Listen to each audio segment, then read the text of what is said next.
আসসালামু আলাইকুম। অনেক কিছু বলতে মন চায় কিন্তু সময়ের অভাবে বলতে পারি না। আমরা নিজেকে সবাই সবসময় শফি দরবেশ সাহেব হিসেবে প্রকাশ করার চেষ্টা করি। আমরা কতটুকু শফি দরবেশ সাহেব চলুন একটু আজকে এই ভিডিওতে একটু অ্যানালাইজ করি। Let's check it out. আচ্ছা, আপনি এতই যদি শফি দরবেশ সাহেব হয়ে থাকেন, আপনার ঘরের চারপাশের লোকজন না খেয়ে থাকে কেন? হ্যাঁ, আপনার অতিষ্ঠ কেন? অনেকে দেখা গেছে আপনার অতিষ্ঠ।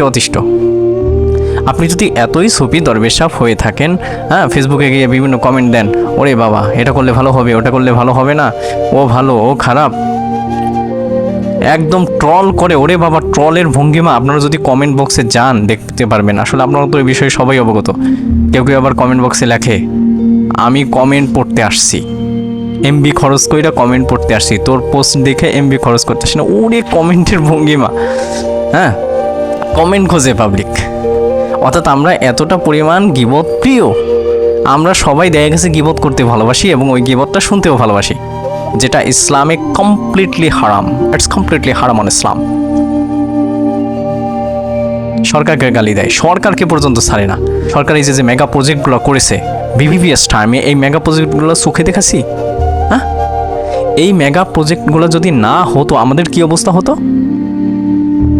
এই যে পদ্মা সেতুটা হলো, এই পদ্মা সেতুর কারণে অনেক টাইমটা রিডিউস হয়েছে। আগে দেখা গেছে ফেরিতে অ্যাম্বুলেন্সগুলো নিয়ে আসতো, ফেরির ভিতরেই রোগীগুলো মারা যেত। আর আজকে দেখা গেছে এক টানে চলে আসছে ঢাকা, আধুনিক চিকিৎসা পাচ্ছে। এই যে বিভিন্ন জায়গায় যে মেগা প্রজেক্টগুলো করেছে, সরকার কি ওখানে যে ভোগ করবে? সরকার তো সরকারের পার্সোনাল গেস্ট হাউসে থাকবে, সরকারি ভবনে থাকবে। এগুলো তো আপনাদের জন্যই। হ্যাঁ, সরকারকে এক চাপা গালি মারে, পাইকারিদের গালি মারে। উন্নয়ন করতে পারলে সবাই ভালো, যেই আসুক সবাই ভালো। আসলে মূলত কথা হচ্ছে আপনি নিজে থেকে ঠিক নাই। আপনি আর নিজের মস্তিষ্কটা যে কোথায় দৌড়াচ্ছে নিজেও টের পাচ্ছেন না। কারে কি বলবেন, কার পিছে লাগবেন, এই চিন্তা ভাবনায় আপনি বিপদ। নিজের উন্নতি করার কোনো চিন্তা ভাবনাই নাই, সব সময় শুধু লোকের পিছে লাগা। আমাদের কেন যেন এই স্বভাবটা এরকম হয়ে গেছে। সাকিব আল হাসান ক্রিকেটের মাধ্যমে এই দেশটাকে পুরো বিশ্বের মাঝে ইন্ট্রোডিউস করিয়ে দিছে।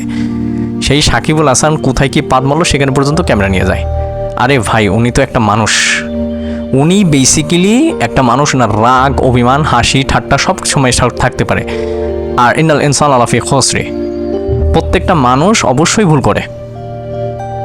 হ্যাঁ, ওনার ছোট ছোট ভুল থাকতে পারে, বড় ধরনের ভুল থাকতে পারে। উনি মানুষ না? উনি কি এলিয়েন? উনি কি ফ্রেস্তা? কোথায় কি কোন দর্শকরে সেলফি তুলতে দিল না, হ্যাঁ, তারে একটা পিটানি মারলো, সেখানে পর্যন্ত ক্যামেরা নিয়ে সেখানে গিয়ে ভাইরাল করে। মানে মোবাইল হাতের কাছে যা পায়, ঠিক আছে, মোবাইল ক্যামেরা হাতের কাছে যা পায় তা নিয়ে ভাইরাল হওয়ার চিন্তা ভাবনায় দৌড়ায়। হুজুগে বাঙালি, এটাকে আমি বলবো জাস্ট হুজুগে Bangali. And they're like insane. So that is why যেটা করতে হবে আমাদের, আমরা যদি নিজে থেকে যদি ঠিক না হই না, এই দেশের উন্নতি কখনো হবে না।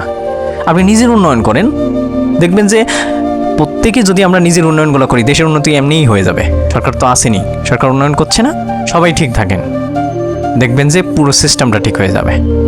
এই বাংলাদেশের আমরা মানুষগুলো যদি নিজেরা যদি ঠিক না হই, কখনোই দেশ ইউরোপ আমেরিকার মতো হতে পারবেই না। আমাদের দু চারটে টাকা হইলে আমরা কি করি? এই বিভিন্ন বিলাসবহুল হোটেলে চলে যাই। পেট গরম থেকে কত কিছু গরম হয়ে যায়, ওই গরমের ঠেলায় দেখা গেছে কোথায় যাই চলে তার কোনো ঠিক ঠিকানা নেই। পরকীয়া করে নিজের ঘরে বউ রেখে অপরের বোর দিক নজর। আস্তাগফিরুল্লাহ। মাথায় ন্যূনতম ঈমান যদি না থাকে, আল্লাহর ভয় যদি না থাকে অন্তরে, তাহলে এই পরিস্থিতি হয়ে দাঁড়াবে। আজকে ইসলামিক শিক্ষার অনেক অভাব।